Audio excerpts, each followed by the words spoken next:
Assalamualaikum warahmatullahi wabarakatuh. Salam sehat untuk kita semua. Semoga kita semua selalu mendapat lindungan Allah Subhanahu wa Ta'ala, ya. Diberikan nikmat sehat walafiat serta dimudahkan segala urusannya. Amin ya Rabbal Alamin. Kesempatan kali ini Mimin akan membagikan satu cerita misteri. Cerita misteri kali ini tentang seorang gadis sebatang kara yang terjerumus dengan jalan sesat. Seperti apa ceritanya? Mari kita mulai.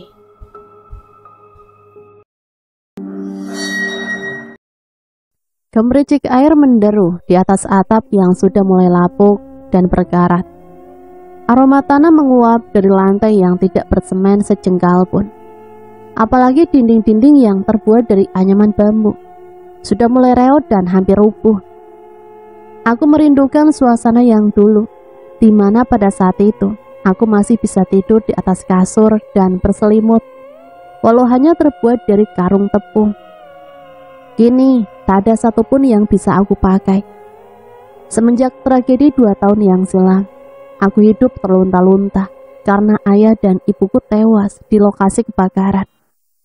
Ya, itu semua akibat kesalahanku. Berkali-kali ibu melarangku jangan memainkan korek api, tapi aku tidak mendengarkan. Aku pura-pura tuli. Aku bergeming di sudut dapur hingga terjadilah kebakaran akibat ulahku. Tabung gas LPG meledak. Ibu dan ayahku yang sedang terlelap hangus terpanggang. Sementara aku selamat. Padahal yang seharusnya mati adalah aku, karena jarakku dengan tabung itu hanya berjarak beberapa meter. Mungkin Tuhan menghukumku, membiarkan aku hidup dalam kesendirian, tanpa orang tua dan tanpa sanak saudara. Hanya segelintir orang yang peduli padaku. Kadang aku diberi makan oleh Om Rendra, yang juga memberikanku tempat tinggal ini. Itu hanya sesekali, karena istri Om Rendra tidak sebaik dirinya. Jadi Om Rendra hanya mencuri kesempatan di saat istrinya terlengah. Hidup segan mati tak mau. Mungkin seperti itulah aku di mata istri Om Rendra. Yanti namanya, dia sangat membenciku. Bahkan dia selalu mengatakan aku sebagai penalu di kehidupannya. 15 tahun telah berlalu. Dengan bantuan Om Rendra, akhirnya aku lulus juga dari bangku SMA. Selamat ya Ref, akhirnya kamu lulus dengan nilai tertinggi, ucap Om Rendra sambil berdecak kagum. Ini semua berkat Om. Kalau bukan karena Om Rendra, mungkin aku tidak akan pernah mengecam yang namanya bangku sekolah. Terima kasih banyak Om. Aku tidak akan melupakan jasa-jasa Om sekeluarga, kataku dengan mata yang sudah mulai berkaca-kaca. Tante Yanti hanya mendengus kesal saat mendengar percakapanku dengan Om Rendra. Karena selama ini ia tak pernah sudi berurusan denganku, apalagi sampai mengeluarkan uang untuk biaya pendidikanku. Tapi itu semua tidak aku dapati secara cuma-cuma.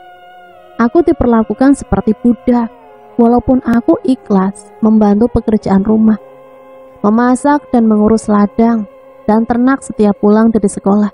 Itu masih belum membuat Tante Yanti merasa puas. Dia selalu membentakku, memaki, bahkan sering melakukan kekerasan fisik kepadaku. Kini cukuplah sudah. Setelah ini aku akan mencari pekerjaan di kota. Dengan berbekal ijazah SMA, aku terus melangkahkan kakiku. Semangatku menggebu, optimis menatap masa depan yang sedang menantiku. Tidak butuh waktu lama, aku diterima di sebuah perusahaan garmen terbesar nomor 2 di Indonesia.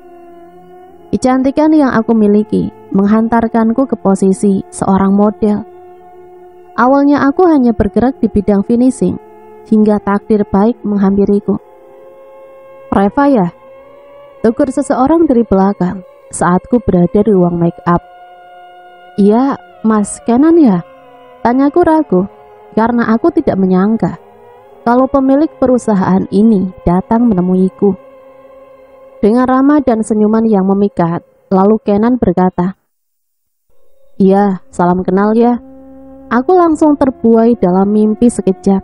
Andai saja dia menyukaiku.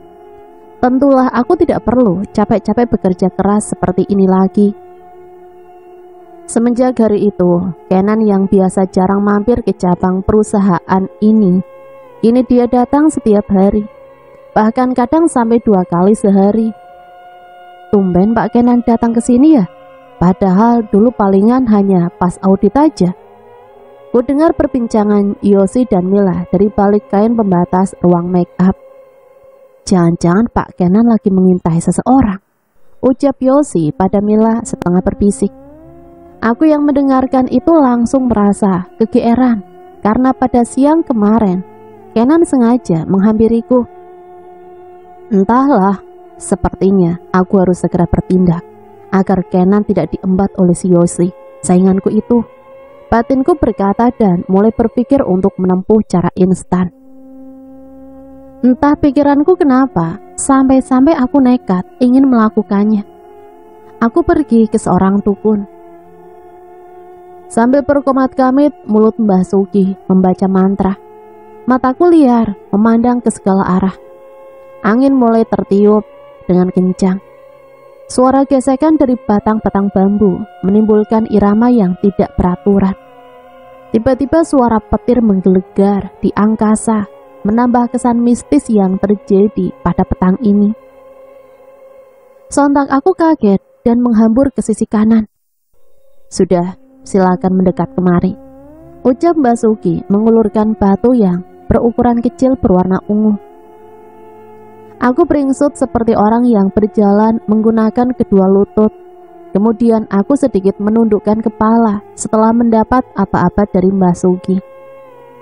Siapa targetmu? Kenan, Mbah, ucapku lambat. Siapa? Kenan, Mbah. Oh, pengusaha muda itu ya? Tanya Mbah Sugi menebak. Tebakan Mbah sangat tepat, jawabku sedikit malu-malu. Setelah pemasangan susuk selesai, aku langsung bertanya, pantangannya apa Mbah? Pantangannya adalah kau tidak boleh makan sate, pisang emas, pelut, jantung pisang, dan daun kelor, jawab Mbah Sugi sambil kembali memelintir kumisnya yang setebal tumbukan jerami. Baik Mbah, kalau begitu aku pamit dulu, sebentar lagi langit akan gelap, ucapku sambil menyalami tangan Mbah Sugi dengan amplop berisi uang. Mbah Sugi pun mengangguk dan terkekeh setelah melihat nominal yang terdapat di dalam amplop tersebut. Kenapa Mbah, kurang ya? Tanyaku mengerutkan dahi karena aku mengira Mbah Sugi mengejekku. Tidak, ini sudah cukup kok. Oke Mbah, aku pamit ya. Kemudian langsung meninggalkan Mbah Sugi yang masih asik menghitung uang yang aku berikan. Gaji selama 2 bulan yang sudah aku kumpulkan kini ludes untuk membayar mahar si dukun tersebut. Aku tidak akan menyia-nyiakan waktu. Esok lusa uang itu harus berlipat ganda. Tentunya akan kudapati dari Kenan, pria kaya raya berwajah Pakistan yang telah membuat selera makanku berkurang. Suasana di tempat kerja masih terlihat sepi. Aku yang terlalu bersemangat sudah tiba sejak pukul 6:23. Tumben datang sepagi ini, Neng, tegur Rodi, security yang bertugas menjaga pintu gerbang. Berusaha untuk disiplin aja Mas, aku takut kesiangan soalnya, jawabku berbohong. Masih lama Neng, kantor kan bukanya jam 8. Iya sih, tapi aku ingin keluar pagi-pagi, sumpah ke dalam rumah. Apalagi kemarin libur, nggak kerja, rasanya badan pegel-pegel. Oh, oke Neng, tapi sepertinya terlihat ada yang berbeda ya. Rodi menatapku sambil melekatkan tangan kiri di dagunya. Apa sih, biasa aja kali, kataku sambil cengar-cengir, nggak jelas. Iya, si Eneng mah sekarang tambah cantik. Ah Mas Rodi bisa aja, jawabku sambil mengibaskan telapak tangan. Ya udah Neng, aku mau keliling dulu. Aku mengangguk tanda setuju, kemudian beranjak dari pos security menuju kantor. Dak-dikduk berdebar menanti kedatangan calon kekasihku. Dengan pede, aku menganggap semuanya telah clear. karena aku yakin Kenan akan terpesona melihat kecantikan yang terpancar dari wajah dan tubuhku. Sumpah, naluriku berbisik, mengapa aku melakukan semua ini? Dan tantangannya pun tidak ringan. Ingin berbalik, percuma. Penuturan dari Mbak Suki masih terngiang dalam ingatan. Emil, aku dengar Pak Kenan mau datang lagi ntar siang, kata Yosi pada Mila. Mereka berbincang di koridor kantor sebelah kanan, sedangkan aku berjalan di koridor sebelah kiri, pura-pura tidak melihat mereka. Mereka yang menyadari keberadaanku langsung berbisik-bisik dan melirik sinis ke arahku. Bodoh amat, gumamku sambil mencibir. Gelisah aku berjalan ke sana kemari. Jarum jam di arlojiku sudah menunjukkan pukul 12 siang. Tapi masih sama, seperti tidak ada tanda-tanda kedatangan Kenan. Apa aku pura-pura salah tekan nomor aja ya? Ide cemerlang muncul tiba-tiba di benakku. Walau terkesan kampungan, tapi tidak ada salahnya kan mencoba hal seperti ini. Aku mulai sibuk mengacak-acak gawai, mencari nomor Kenan yang entah siapa aku beri nama di kontak. Halo, terdengar suara Kenan dari dalam gawaiku. Halo, Mbak Santi, kok suara Mbak Santi berubah? Tanyaku pura-pura. Hai, ini aku, Kenan. Oh, aduh, maaf banget Pak, saya kira nomor Mbak Santi. Gak apa-apa, kamu udah makan siang belum? Yes. Pertanyaan yang sangat kuharapkan. Ini adalah awal dari segalanya. Bisikku dalam hati. Halo Reva, kamu masih di sana? Iya Pak, aku masih di sini. Udah makan siang belum? Kebetulan belum Pak. Kamu tunggu di kantor ya, sebentar lagi aku sampai. Iya Pak. Sautku singkat. Setelah Kenan memutuskan sambungan telepon, aku langsung melompat-lompat kegirangan. Ih, kamu stres ya? Joget-joget seperti orang gila aja, teriak Yosi dari meja kerjanya. Biarin, sirik ya kamu, ucapku dengan dada manja dibuat-buat. Sorry ye, gak level sirik sama orang macam kamu. Awas kamu nanti bakalan menyesal telah berurusan denganku, balasku mencibir dalam hati. Perputaran waktu terasa lambat kurasakan. Walau hanya menunggu 5 menit, tapi terasa lama. Aku benar-benar tidak sabar ingin memanas-manasi Yosi dan Mila. Rev, panggil Kenan dari depan pintu ruangan tempatku bekerja. Iya Pak, sautku lembut, sengaja ku tekan suara agar terdengar syahdu di telinga Kenan. Sementara kulihat wajah Yosi memerah, ia menatap tajam ke arahku, sambil meremas-remas ujung dress yang ia kenakan. Kuculurkan lidah ke arah mereka, lalu berkata, "Bye-bye Markona." Dasar, kata Yosi terlihat masih keram. Aku dan Kenan berangkat menuju restoran Jepang, karena aku yang meminta ke sana. Soalnya aku sangat menyukai sushi. Itu pun hanya bisa kunikmati sebulan sekali, ketika gaji sudah cair. Sekarang dan untuk nanti, aku tidak perlu lagi menunggu gajian. Setelah jadian dengan Kenan, aku akan mengajaknya setiap hari ke sini. Ia pasti tidak akan keberatan karena aku adalah calon istrinya. Reva, kamu mau makan apa? Kenan langsung menjentikan jari, lalu pelayan restoran datang membawa menu daftar makanan. Selagi asik-asik memilih, tiba-tiba ada seseorang wanita menghampiri meja kami. Cherry? Iya. Aku menelpon tidak kamu angkat, dicari ke kantor kamu tidak ada. Ternyata kamu di sini rupanya, kata wanita yang bernama Cherry itu sambil menatap tajam ke arah Kenan.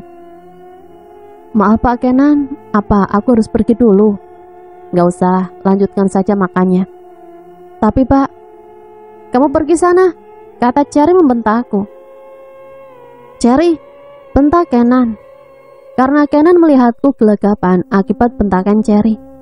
Pengunjung restoran yang lain mulai menyadari suasana tidak enak sedang berlangsung. Kamu jangan coba-coba merayut tunanganku ya. Awas saja kalau kau macam-macam. Cherry mengancamku sebelum Kenan menyeretnya keluar dari restoran. Selang beberapa menit, Kenan kembali ke meja tempatku duduk. matanya merah dan kulihat nafasnya tidak teratur. Dan inilah waktu yang tepat buatku untuk pura-pura simpati. Sabar ya Pak, fitrahnya perempuan itu adalah pecemburu. Ucapku lembut. Dia over, cemburunya sangat berlebihan, sementara aku adalah seorang pemimpin.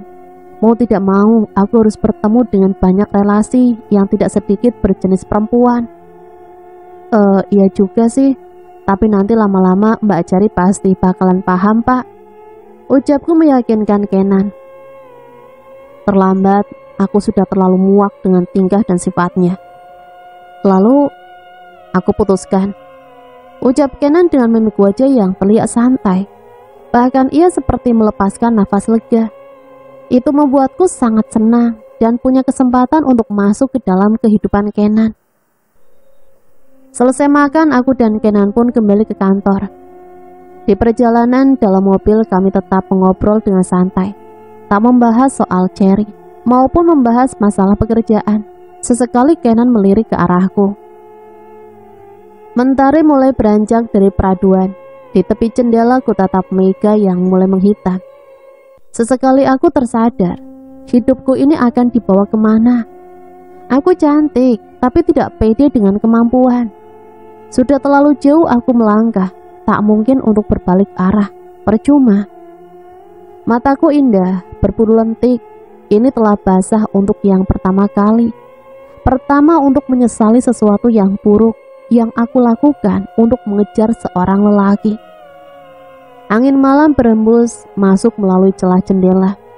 Tiba-tiba aku mencium bau anyir seperti bau ikan basah. Perasaan aku belum belanja deh, kok bisa bau ikan di kamarku? Kataku pelan.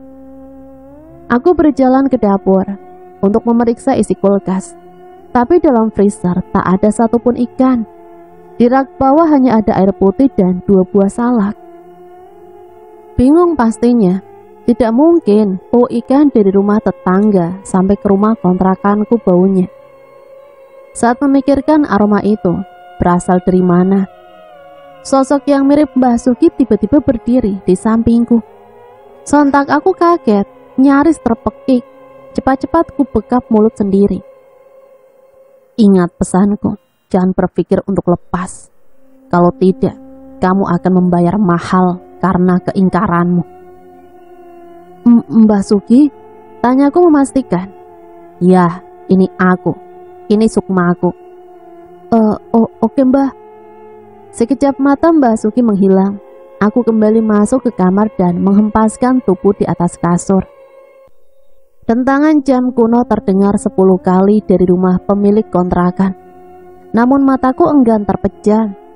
Sesekali kulirik horden jendela yang melambai-lambai seperti ada yang memainkan. Bodoh amat. Kurai kawai dan memainkannya. Berpikir bisa mengundang kantuk. Tetapi mata tak jua bisa terpejam. Mataku malah semakin terbuka lebar menatap postingan-postingan yang lewat di beranda Facebook. Keluhan, nyinyiran, dan segala dipamerkan. Sesekali aku mendengus kesal. Karena malam sudah semakin larut, mata terasa lelah. Mencoba trik lain yang biasa aku tonton di YouTube, yaitu menghitung anak-anak domba. Sampai hitungan ke 200, bukannya kantuk yang didapat, malah jengkel kurasakan. Kukedipkan mata berkali-kali, lalu memadamkan lampu tidur. Akhirnya aku tertidur dalam suasana kamar yang gelap. Suara berisik segerombolan tikus di atas loteng tak kuhiraukan lagi. Ya, aku benar-benar tertidur sepertinya. Karena saat membuka mata, cahaya matahari sudah mulai merangkak melalui celah-celah jendela. Suasana kantor sudah mulai ramai. Tampak Yosi dan Mila sudah bersiap-siap di depan komputer mereka. Sial, ternyata aku telat lagi. Aku menggerutu sambil menggaruk hidung yang tidak gatal. Reva, hai, kamu kenapa cantik? Tegur seseorang dari belakang. Hah? Aku nggak salah dengar nih. Kataku pelan. Reva? Iya pak. Jawabku saat memutar posisi tubuh ke belakang. Udah sarapan? Tanya Kenan. Reva, yuk sarapan dulu. Kenan menggenggam jemariku lalu membawaku ke kantin dekat kantor. Semua mata tertuju menatap kami. Tak kupungkiri juga dengan bisik-bisik karyawan yang tercengang melihat Kenan menggendengku. Setiba di kantin, Kenan menyeret kursi, lalu mempersilahkan duduk. Rasanya seperti sudah menjadi sepasang kekasih, walaupun dia tak kunjung menembakku. Ternyata setelah sarapan selesai, Kenan kembali memegang tanganku yang sengaja aku letakkan di atas meja. "Rev, maukah kamu menjadi pacarku?" Dek, sesuatu yang kutunggu-tunggu akhirnya datang juga. Dengan sedikit jual mahal, aku pura-pura diam sambil menatap matanya. Lalu kutolehkan wajahku menatap jendela.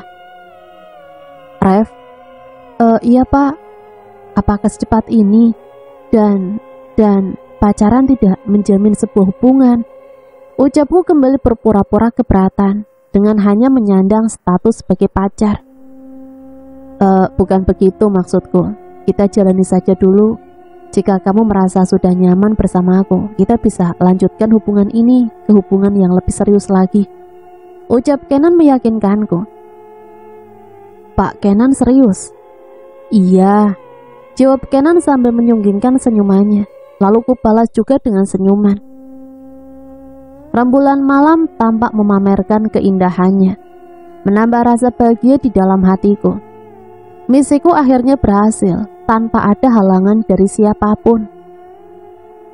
Wanita yang bernama Cherry itu tak akan bisa lagi mengancamku, apalagi Yosi dan Mila yang hanya karyawan biasa sepertiku, yang sebentar lagi akan menjadi bawahanku. Aku langsung teringat pada persyaratan yang diberikan oleh Mbah Sugi. Ketika bulan penuh, aku harus mengantarkan sepasang ayam cemani. Berarti 3 hari lagi tanggal 15. Oh tidak, besok aku harus mencari ayam itu. "Rev, kamu lagi ngapain sayang?" Suara itu menghentikan lamunanku. Ternyata Kenan sudah berdiri di depan pintu kamarku. Pak Kenan?" "Jangan panggil Pak lah," ucap Kenan, kemudian ia mengerucutkan bibir seksinya. "Jadi panggil apa dong? Panggil sayang kek, cinta kek, atau mas juga boleh."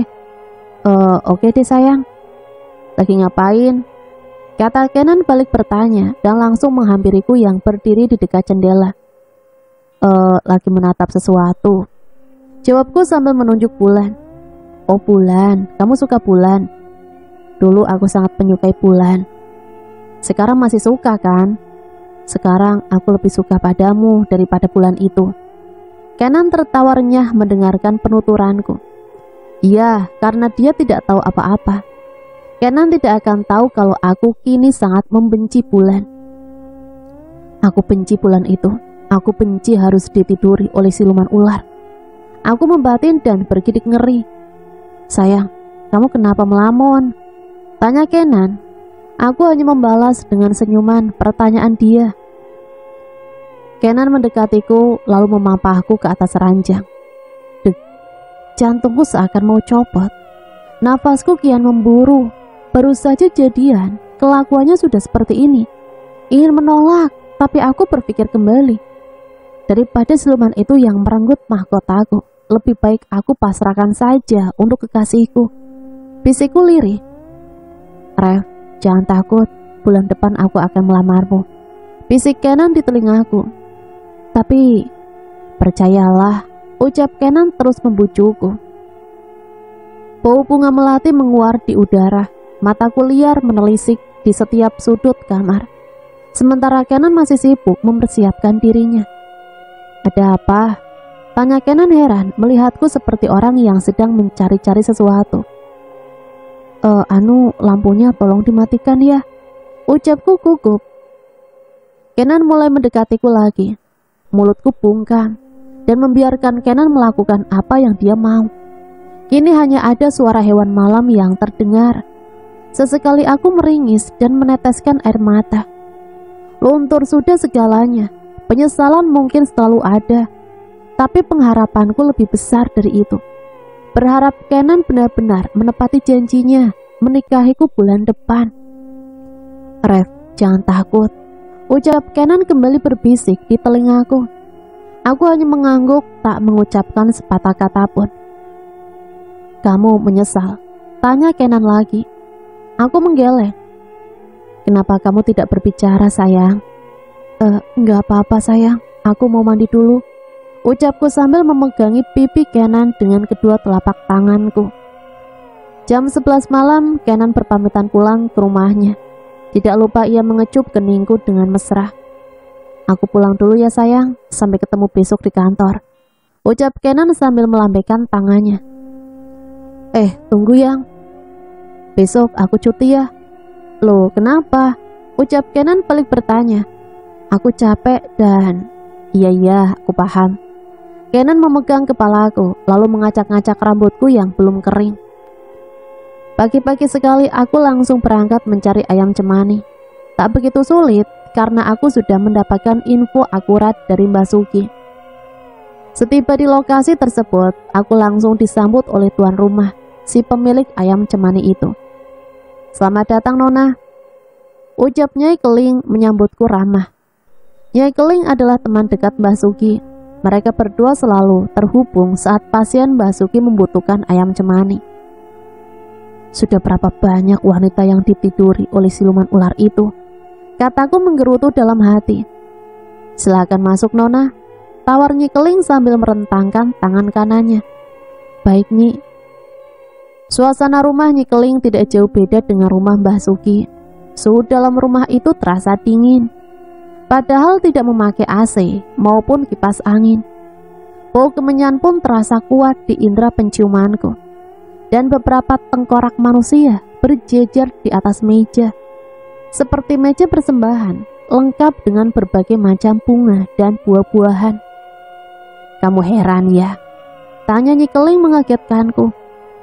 Enggak Nyi, tapi kalau boleh tahu, itu asli tengkorak manusia ya? Menurutmu? Tanya Nyai Keling menatap ke arahku sambil menggosok-gosok giginya dengan daun sirih. Karena nggak tahu makanya aku bertanya pada Nyai Keling, ucapku sambil nyengir. Sudahlah, ayo kita ke belakang. Halaman belakang begitu luas, kandang-kandang ayam tersusun dengan rapi. Beberapa pohon beringin tampak berdiri kokoh mengelilingi pagar halaman belakang. Akar-akar pohon itu saling bertautan. Ada yang membentuk sebuah bangku dan dipan-dipan tempat bersantai. Kamu mau yang mana Nona? Tanya Nyai Keling sambil menimang-nimang ayam di tangannya. Yang ini berapa Nyi? 1.500.000. Waduh, 1 ekor Nyi. Iya. Berhubung kamu harus membeli sepasang, aku berikan harga khusus untukmu. Terima kasih Nyi. Berapa sepasang? Ambil 2.500.000 saja. Ucap Nyai Keling sambil memamerkan giginya yang terlihat merah kehitaman. Beginilah cara mengejar cinta dengan jalan yang tidak halal. Aku harus membayar mahal oleh ulah sendiri. Sisa gaji yang sengaja kutabung ludes seludes-ludesnya. Jika Kenan tidak menikahiku bulan depan, dari mana lagi aku harus mendapatkan uang untuk membeli ayam-ayam ini? Sambil menenteng karung yang berisi 2 ekor ayam, aku berpamitan kepada Nyai Keling. Tapi tengkorak-tengkorak manusia itu masih membuatku sangat penasaran. Hingga mataku tak lepas melirik ke meja persembahan itu saat berjalan menuju keluar. Ponselku tiba-tiba bergetar beberapa kali. Halo sayang, kenapa ponselmu tidak aktif dari pagi? Tanya Kenan saat aku mengangkat telepon darinya setiba di rumah kontrakan. Aku ketiduran yang, maaf ya. Ya sudah, ntar malam aku ke sana ya. Mau ngapain yang? Lah, kok gitu pertanyaannya? Gelisah sesaat memikirkan kalau Kenan ke rumahku lagi, nanti dia bakalan mendengar suara ayam. Tapi jangan lama-lama ya, aku takut ketahuan oleh pemilik kontrakan kalau aku memasukkan laki-laki ke rumah. Kataku kemudian memberi alasan yang tepat. Ya enggak lah sayang, aku ke sana cuma mau jemput kamu aja kok, sekalian beberes ya. Jangan lupa masukin semua baju-bajumu ke dalam koper. Memangnya kita mau kemana? Mulai besok cintaku akan tinggal di rumah sendiri. Maksudnya aku dibelikan rumah gitu. Iya, biar tidak ada lagi halangan ketika aku menemuimu, Yang. Mendengar perkataan dari Kenan, nyaris aku terpekik karena kegirangan. Tapi cepat-cepat kuatasi semua itu, agar tidak terkesan matre di mata Kenan. Sudah ya, aku mau lanjut meeting dulu, ucap Kenan menutup sambungan telepon. Malam pun tiba, aku langsung menyembunyikan sepasang ayam itu di dapur. Berharap ayam-ayam itu tidak menimbulkan suara gaduh sampai aku meninggalkan rumah ini. Kalian tinggal dulu ya, besok aku jemput dan kita pergi bareng ke rumah Mbak Sugi, kataku pada ayam seperti orang gila. Setelah berberes dan menyusun koper-koper di ruangan tamu, Kenan pun akhirnya tiba. Sudah siap, Yang? Sudah, jawabku sambil tersenyum. Gak pamitan dulu sama pemilik kontrakan atau sewa kontrakan, ada yang belum dibayar? Tanya Kenan penuh perhatian. Besok aja, Yang, jawabku sambil menyeret satu koper kecil yang berisi alat kosmetik dan pakaian dalam.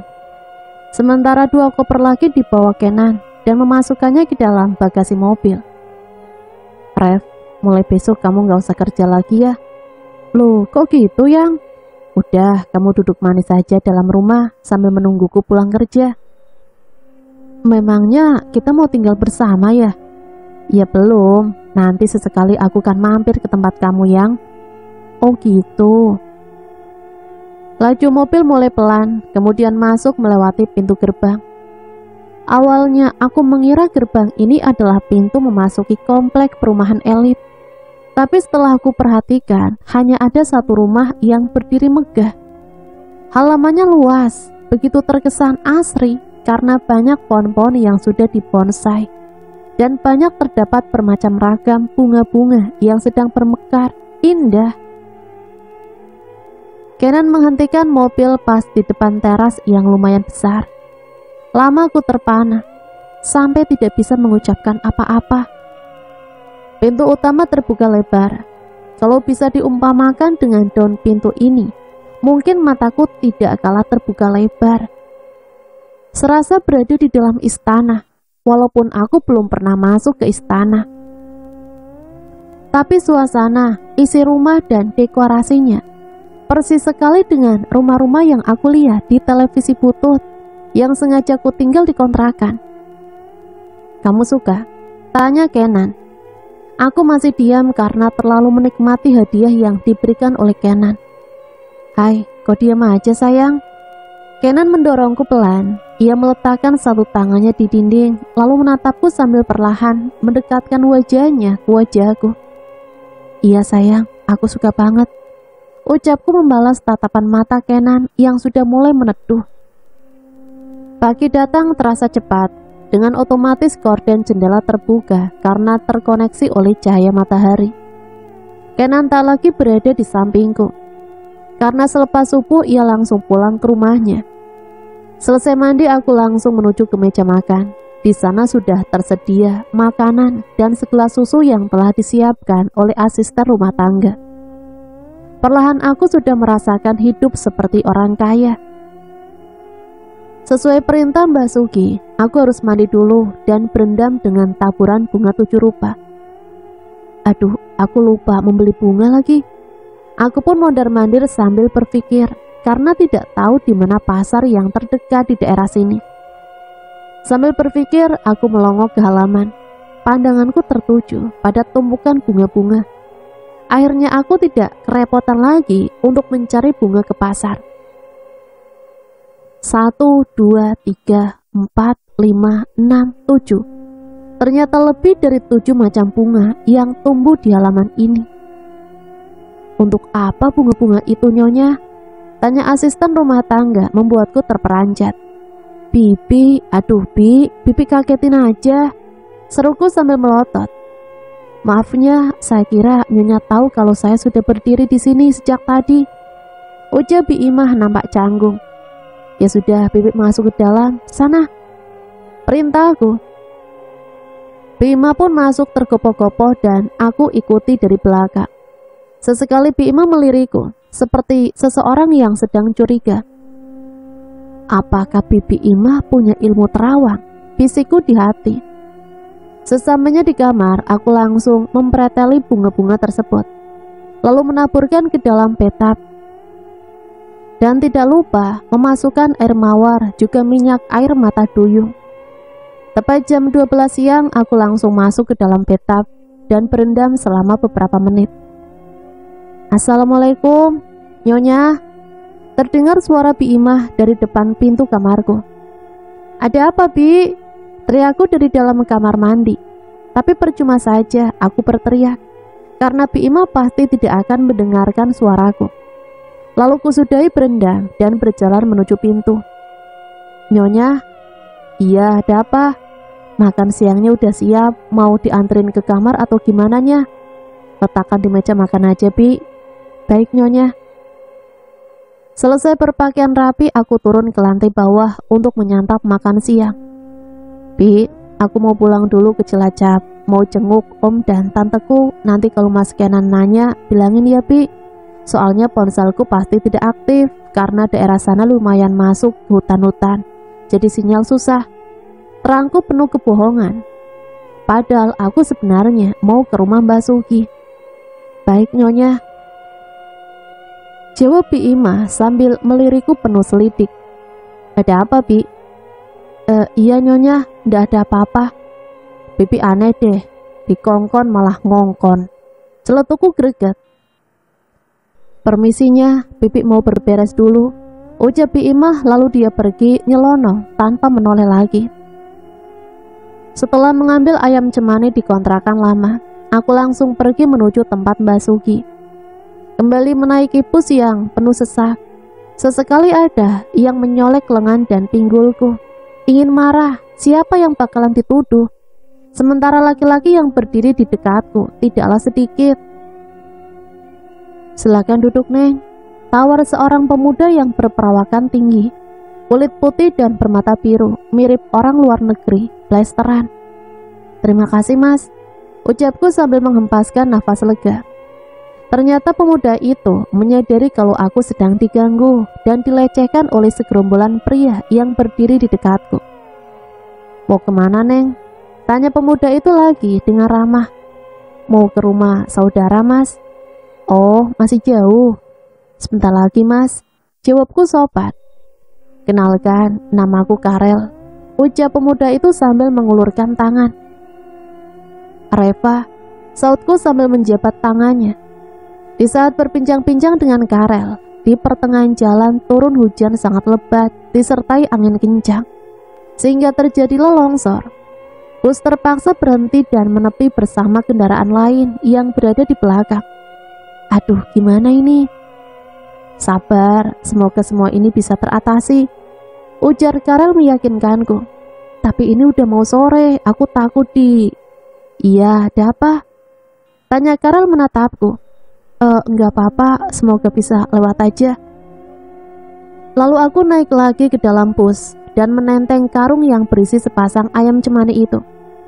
Tanpa berpamitan pada Karel, aku pergi melewati jalan yang terhalang oleh tumpukan tanah dan batu akibat longsor yang menghalangi jalan. Aku berharap dari balik longsor ini bisa menemukan ojek. Bunyi dan kayu patah. Aku langsung mendongak ke atas setelah melewati jalan yang tertimbun tanah. Terlambat aku menghindari, bisa saja dan itu menancap tepat di ubun-ubunku. Untung aja aku cepat menghindar, kataku sambil mengurut-urut dada karena kaget. Aku kembali melanjutkan perjalanan. Sepatuku yang berwarna putih berubah menjadi kuning karena menempuh jalan tanah yang becek. Belum lagi harus memanjat bukit untuk mencapai rumah Mbah Sugi. Aku takut nanti tiba-tiba terpleset dan jatuh ke jurang. Pikiranku pun akhirnya tak karuan. Berhayal kalau aku mati saat melakukan dosa terbesar. Ih, amit-amit. Di persimpangan jalan akhirnya aku menemukan ojek. Sementara gerimis masih memayungi perjalanan menuju jalan rumah Mbah Sugi. Stop. Turun di sini, Neng, tanya tukang ojek sambil melihat-lihat sekeliling. Iya, emangnya kenapa, Kang? Di sini nggak ada rumah, Neng. Mau kemana sih? Tanya tukang ojek itu penasaran. Gak usah kepo deh, Kang. Berapa sewanya? 20.000 Neng. Setelah membayar tukang ojek, aku langsung masuk ke jalan setapak. Langit sudah mulai gelap, pertanda sebentar lagi malam akan datang. Berbekal penerangan dari lampu ponsel, aku mulai merangkak ke atas. Sesekali kakiku tergelincir akibat tanah yang basah tersiram air hujan sejak tadi siang. Angin kembali berdesir menggoyangkan pepohonan.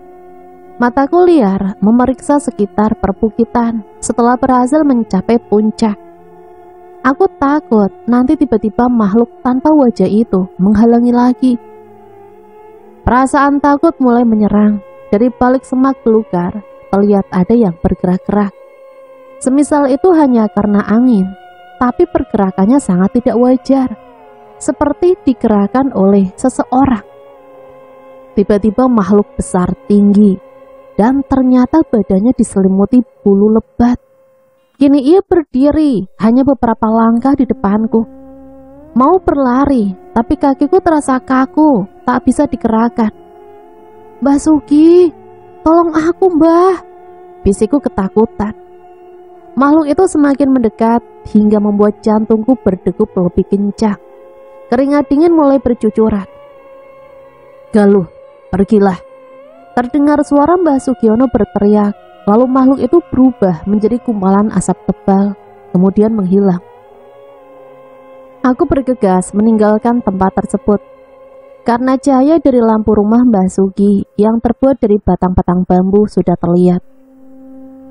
Sesamanya di sana, aku baru ingat kalau karung yang berisi ayam cemani tertinggal di bawah bukit. "Aduh, kenapa?" tanya Mbak Sugi. "Anu Mbah, ayamnya ketinggalan," kataku seperti orang bodoh. "Sudah kuduga, makanya aku menyusulmu tadi," ucap Mbak Sugi sambil menunjuk ke sudut ruangan. "Syukurlah," ucapku lega. "Lepaskan ayam itu, biar mereka menghirup udara segar dulu." "Baik Mbah." Lalu aku berjalan ke sudut rumah, memeriksa ayam tersebut, kemudian melepaskan ikatannya. Mbah Sugi mulai membakar kemenyan dan membaca mantra. Setelah selesai, Mbah Sugi menyuruhku mengangkangi asap kemenyan. Lalu dari balik kain yang berwarna hitam, mulai terdengar kegaduhan. Meliuk, menghempas ke kiri dan kanan. Lalu terdengar desisan seperti kebanyakan suara desisan ular. Tapi ini terdengar lebih kuat, seperti menggunakan mikrofon. "Antarkan ayam itu ke dalam bilik," perintah Mbah Sugi, kemudian ia melanjutkan membaca mantra. Aku hanya mengangguk ragu, karena ada hal lebih besar lagi yang akan aku lakukan, selain hanya mengantarkan sepasang ayam itu. Perlahan ku dekati bilik tersebut. Keringatku kembali menetes di pelipis. Satu saja melakukan kesalahan, bisa-bisa aku yang akan menjadi santapan siluman ular itu.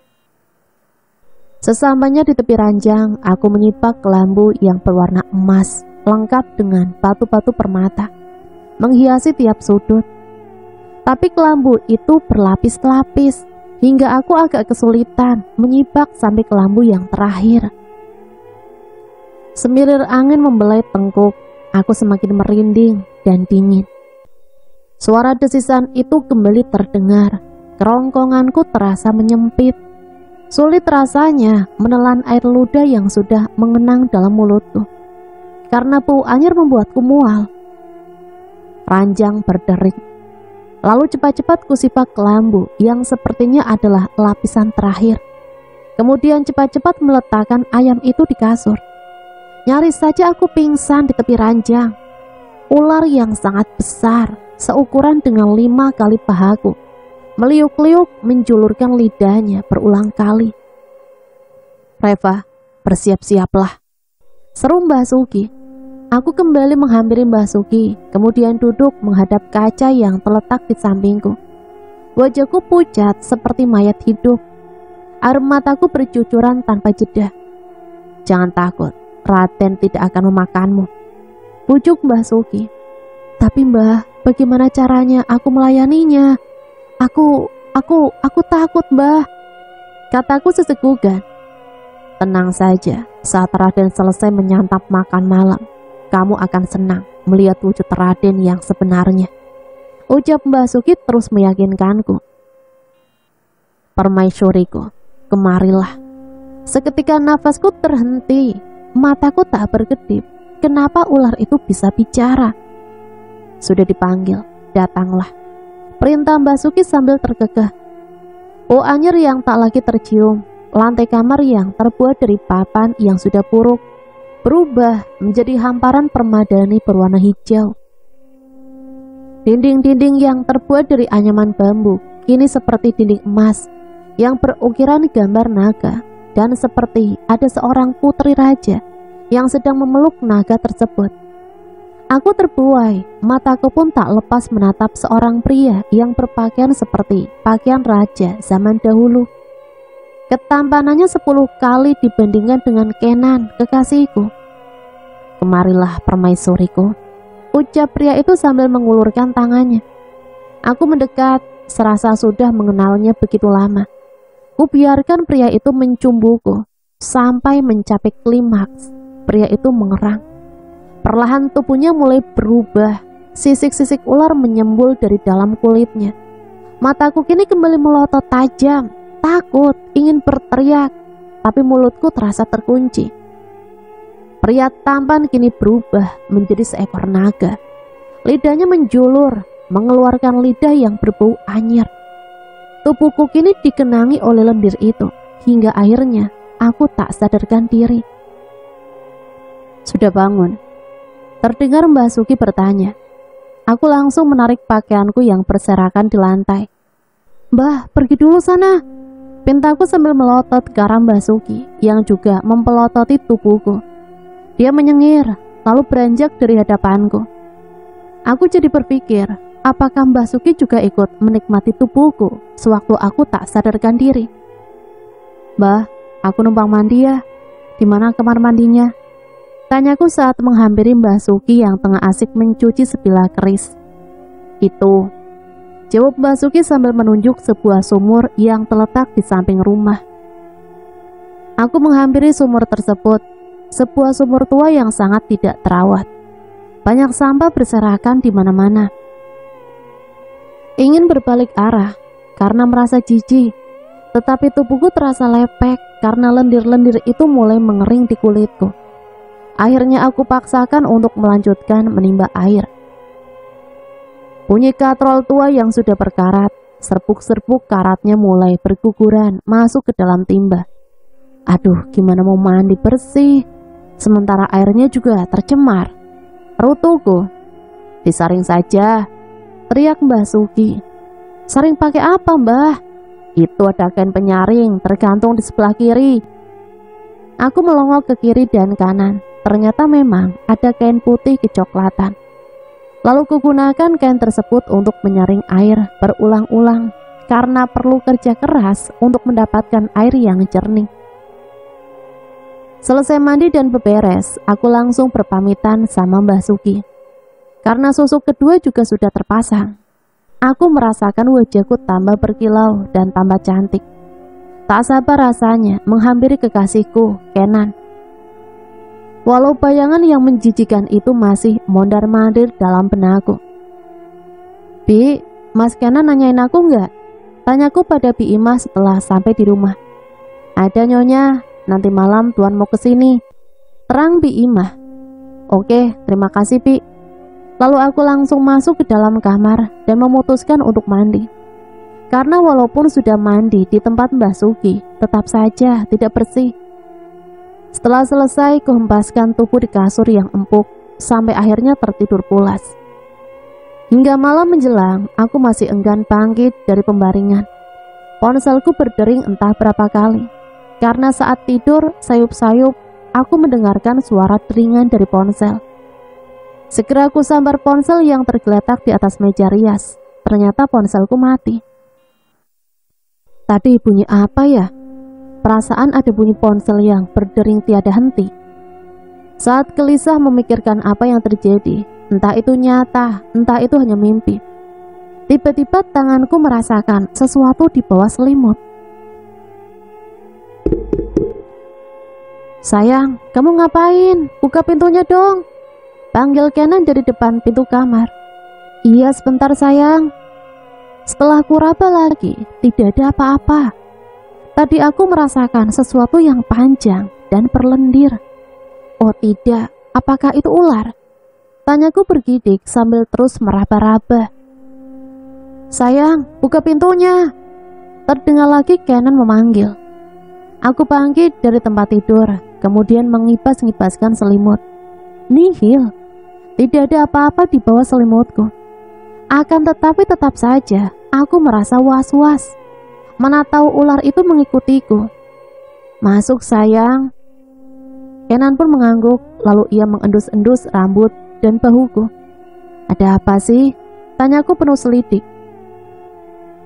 Aku cemas kalau Kenan mencium bau anyir yang masih melekat di seluruh tubuhku. "Wangi," jawab Kenan sambil terus mengendus. "Ih, kamu ada-ada aja," ucapku lega.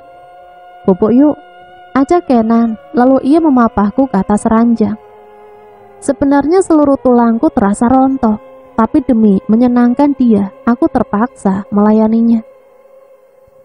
Hari-hari kian berlalu, minggu pun berganti bulan, tapi tidak ada kepastian dari Kenan. Perasaanku kembali kacau, aku seolah menjadi pelampiasan semata. Pada suatu malam, kutanyakan lagi tentang janjinya untuk meminangku.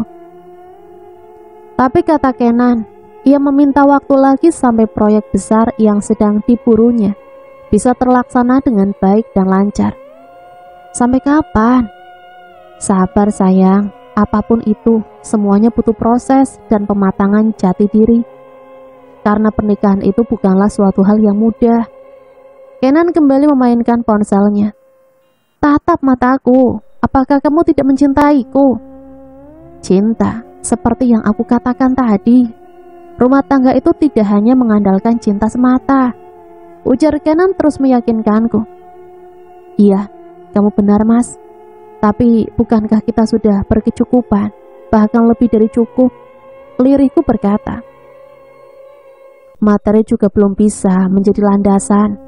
Kenan terus saja mengelak hingga perasaan dongkol menggelayut di halu hatiku. Sial, apakah susuk itu tidak mempan? Rutuku.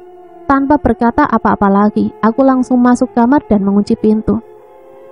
Tak lama setelah aku berada di kamar, mobil Kenan terdengar meninggalkan rumah ini. Pecah sudah tangisanku akhirnya. Dia bahkan tidak ada niat membujukku sama sekali. "Bersusah payah mendapatkan cintamu, tetapi kamu malah membuatku seperti boneka." Aku tergugu, ditambah lagi mengingat kejadian beberapa tahun yang silam. Kedua orang tua kandungku tewas gara-gara aku. Tidak. Aku tidak mau tobat dulu sebelum aku benar-benar bisa memiliki Kenan dengan utuh dan menguasai hartanya. Kuseka air mata lalu mencoba menghubungi Mbah Sugi dengan bisikan batin. "Mbah, aku perlu bantuan. Datanglah Mbah." Seketika Mbah Sugi juga datang. "Aduh Mbah, bikin kaget aja." Tiba-tiba Mbah Sugi sudah berdiri di dekat jendela sambil cekikikan seperti hantu. "Ada apa kau memanggilku?" "Sepertinya susuk ini tidak mempan Mbah. Sudah lewat seminggu dari bulan yang telah kekasihku janjikan, tapi dia urung juga melamarku." "Ini salahmu," bentak Mbah Sugi membuatku terkesiap. "Salahku bagaimana Mbah?" tanyaku tak mengerti. "Kamu telah melanggar pantangan. Aku bilang jangan makan pisang emas, tapi kamu tetap memakannya." Aku semakin tak mengerti karena seingatku tidak ada makan pisang dalam bulan ini. "Mau mengelak lagi?" "Sumpah Mbah, aku gak ada makan pisang," ujarku meyakinkan Mbah Sugi. "Woi pisang." "Apa?" Mataku melotot, pikiran menerawang. Bi Imah pernah memberi kue, tapi aku tidak bisa merasakan adanya pisang maupun sari pisang dalam kue tersebut. "Terus bagaimana lagi ini Mbah? Apakah tidak bisa diperbaiki? Atau mengulang ritual dari awal lagi?" tanyaku memberondong Mbah Sugi. "Batalkan." "Maksud Mbah?" "Tapi kata Mbah bukankah tidak bisa dibatalkan?" Dan Mbah bilang nyawa taruhannya. Iya, betul sekali. Memang nyawa taruhannya. Mbah, biarkan aku mati begitu saja. Tanyaku mulai ketakutan. Siapa bilang kau yang bakalan mati? Kekasihku. Tidak, Mbah, jangan dia. Aku mencintainya, Mbah. Bukan dia juga. Dari awal dia memang sudah menyukaimu. Tetapi ambisimu terlalu kuat hingga menempuh jalan seperti ini. Jangan ceramah deh. Aku ini butuh bantuan, bukan mau diceramahin. Lagian gak cocok juga Mbah yang ceramah. Ejekku. Lancang sekali mulut kau. Iya Mbah, ada-ada aja. Udah aku mau istirahat dulu. Apakah kau tidak mau tahu jalan keluarnya? Mendengarkan perkataan Mbah Sugi, aku langsung bangkit lagi dari tempat tidur. Kemudian menghampirinya di sudut jendela. Apa Mbah? Apapun itu pasti akan aku lakukan. Asalkan Kenan bisa menikahiku. Aku hanya akan menunjukkan cara untuk memutuskan hubungan dengan Raden. Oh, jika sudah putus, apakah Kenan tetap mencintaiku dan memandangku sebagai wanita tercantik? Tetap, karena kekasihmu mencintaimu, bukan karena susuk itu, melainkan murni karena adanya ketertarikan. Dan aku juga tidak menduga kalau kekasihmu punya penangkal. Jantungku rasanya tiba-tiba berhenti sesaat. Pikiranku kembali kacau. Mungkinkah Kenan tahu kalau aku mengguna-guna dia? Tenang saja, dia tidak tahu kok, ucap Mbah Sugi sambil memelintir kumisnya. Iya Mbah, jawabku pelan. Besok silahkan temui Nyai Keling. Beli ayam cemani lagi? Bukan, Nyai Keling tugasnya adalah memutus hubungan antara manusia dengan penghuni alam lelembut.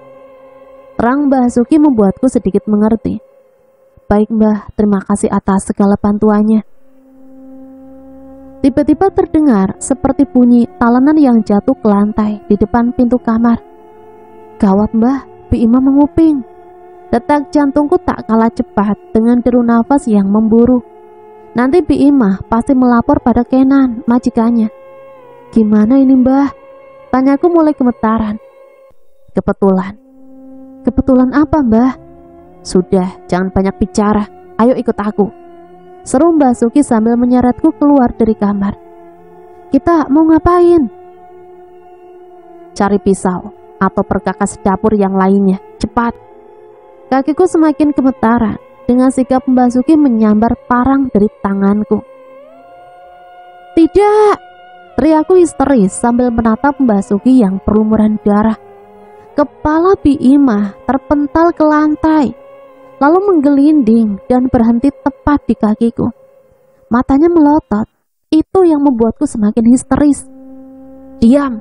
Bentak Mbah Sugi sambil membekap mulutku. Tangannya yang berlumuran darah membuatku mual ketika mengenai hidung. Cepat bersihkan semua percikan darah itu sebelum kekasihmu tahu. Aku akan membawa Bi Imah ke rumah Nyai Keling. Iya Mbah. Setelah beres, susul aku ke rumah Nyai Keling. Malam ini juga kita ritual pemutus hubungan dengan Raden. Terang Mbah Sugi. Mbah Sugi langsung memungut kepala Bi Imah, lalu kemudian ia menghilang. Malam semakin larut. Kendaraan sudah mulai sepi. Aku berjalan sambil mencari ojek. Syukurlah masih ada ojek berada di pangkalan. Ojek bang, mau kemana malam-malam begini Neng? Ke rumah saudara bang. Tadi dapat telepon dari Bibi, katanya tante saya demam. Oh, oke Neng, cus. 15 menit kemudian, aku sengaja memberhentikan tukang ojek di persimpangan. Karena aku masih tetap jaga-jaga kalau seandainya ada sesuatu yang akan terjadi di kemudian hari. Duh, mana masih jauh lagi. Aku terus melanjutkan perjalanan dengan jalan kaki. Kalau bertemu hantu atau makhluk astral lainnya, aku bisa minta bantuan sama Mbah Sugi. Tetapi kalau tiba-tiba ada preman mabuk gimana? Oh tidak. Benar saja dugaanku, 2 orang bertubuh kekar yang berbau alkohol berdiri di depanku. Mereka terus mendekat sambil berjalan sempoyongan. Mau apa kalian? Tanyaku ketakutan. Hai, selalu itu saja kata-kata yang diucapkan oleh wanita ketika mereka dihadang oleh pria-pria tampan seperti kami. Gak ada kalimat yang lain kah? Ucapan dari preman itu semakin membuatku takut. Tiba-tiba terdengar seperti bunyi angin yang menyapu dedaunan. Satu kedipan mata, aku sudah berada dalam ruangan rumah Nyi Keling. Kau sangat lambat, seru Mbah Suki dan disusul suara tawa Nyai Keling. Maaf Mbah, tadi aku... Sudah, jangan kebanyakan drama. Cepat ambil ember itu. Perintah Mbah Suki memotong pembicaraanku. Aku berjalan mendekati meja persembahan, lalu mengambil ember berwarna hitam. Dalam ember tersebut ternyata berisi sesuatu. Bentuknya seperti jantung manusia. Aku bergidik dan mual. Cepat, ritual akan segera dimulai. Aku gelagapan. Dari tadi Mbah Suki selalu meninggikan suaranya. Mbah Suki mulai membaca mantra menggunakan bahasa yang tidak kupahami sama sekali. Setelah menunggu 5 menit lamanya, pembacaan mantra pun selesai. Mbah Suki meludahi ember yang berisi jantung Pi Imah sebanyak 3 kali, lalu memungutnya dan menyodorkan ke hadapanku. Untuk apa ini Mbah? Tanyaku menahan mual. Sapukan ke wajah 6 kali, lalu gigit ujungnya, telan. Terang Mbah Suki sambil menunjuk bagian jantung paling bawah. Belum selesai Mbah Suki memberi aba-aba, muntahanku sudah berserakan di lantai. Nah teman-teman, ceritanya sampai di sini dulu ya. Nanti sambung lagi ke part yang selanjutnya. Bagaimanakah kelanjutan hidup Reva selanjutnya? Sampai di sini Mimin pamit undur diri. Mohon maaf apabila banyak salah kata. Akhirul kalam, wassalamualaikum warahmatullahi